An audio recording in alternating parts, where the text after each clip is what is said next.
two key stats jump out at me were the 19 points that led to 19 turnovers that led to 24 points for Tulsa, and 16 offensive rebounds that led to 15 points, and obviously that's 34 points, and you feel like you're just handing them 34 points and then start the game.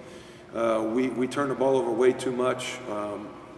Give Tulsa some credit for that, but there were some, sloppy passes that, we're better than that, and we can't have 10 assists and 19 turnovers and expect to beat anybody, especially a good team in our conference. It seemed like Papa was missing some shots that he would normally hit. Was that something Tulsa was doing, or just an off night? I don't know. That's a good question. I think that they rotate. They've got some depth at the post, so they can rotate some bodies and bang on them a little bit.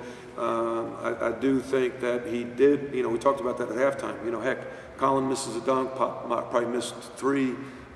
Chippies around the basket, and it could have been a different story. Who knows? He is the focal point of everyone's scouting report, and so he's going to get a lot of attention. And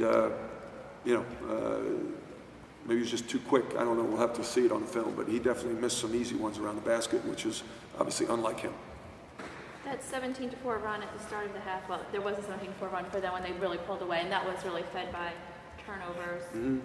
And you said, some of that was them, some of it was you guys. Have you seen that out of your guys lately? Or not to this extent. I think, like the second half at UTEP, we only had 5 turnovers. We've done a good job, a relatively good job, of taking care of the basketball. Our turnover margin is positive. Our assist to turnover ratio is positive. So this is not, hopefully, who we are. So it's disappointing. Jeremiah has been great for us, but as a point guard, you can't have 1 assist and 5 turnovers. I thought Robert had a couple of critical turnovers, and there's the turnovers that go out of bounds, or the turnovers where there's a walking call, but the turnover that leads to a basket or an unset defense. Those are the ones that really kill you. So they ended up having 10 more shots than we did. We shot 45%, which is pretty good, especially against a good defensive team like that. But we've got to do, take better care of the ball, get, hopefully an equal number of shots. And then I thought we gave up too much dribble penetration early in the game by guys that, we felt like we had an eye on, and they're getting to the rim. And either they're scoring, or Pop and Rob get in foul trouble, or we give up an offensive rebound for a putback. They shot 50%, but I felt our defense was better than that. But you got to finish off a defensive possession with a box out and a rebound. Tulsa missed the front end of 5 or 6 1-and-1s. When that started happening, did you try to be more aggressive defensively, figuring you might be able to give up a foul, hoping they'd continue to miss? Well, yes and no. I mean, yes. But yet, when Rob and Pop were in the game and they had 4 fouls each, I kind of gambled and said, okay, I'm going to rotate them. And then I put Ryan in for defense. So you have to be careful. I just thought that once we stepped up a little bit of the press, they got some turnovers, they missed some foul shots. We put in kind of our, a little bit more of an up-tempo offense where, we were trying to attack the basket quicker, and we got some looks, and we were there. I was proud of our effort to cut it from 13 to 3. You just like to finish the job and hopefully not be in that position. But we've been good. East Carolina, we were down 13. Memphis, we were down 12 or 13. Somebody else we beat, we were down a big number. So we've proven we can do that, but we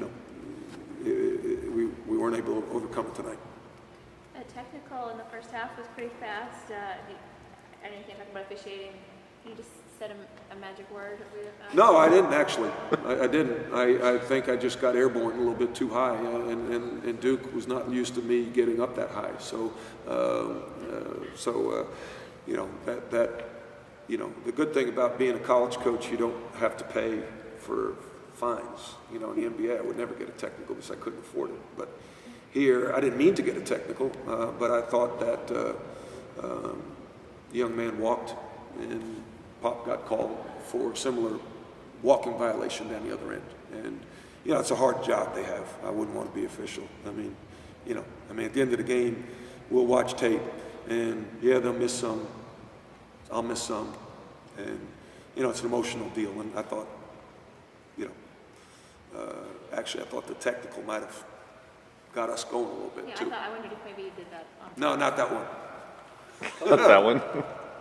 Coach, was there anything in particular you noticed they were doing to really lock down on your offense this time from the time you played the first? They changed their defense on the ball screen. Last time they were more aggressive on the way they showed on pop, off of pop on the ball screen. And this time they adjusted, and we kind of thought that was coming because we saw them do it against East Carolina. So we had to attack the basket a little bit more off the dribble. So that was probably the biggest adjustment. And then that was probably the biggest adjustment that I saw without watching the film.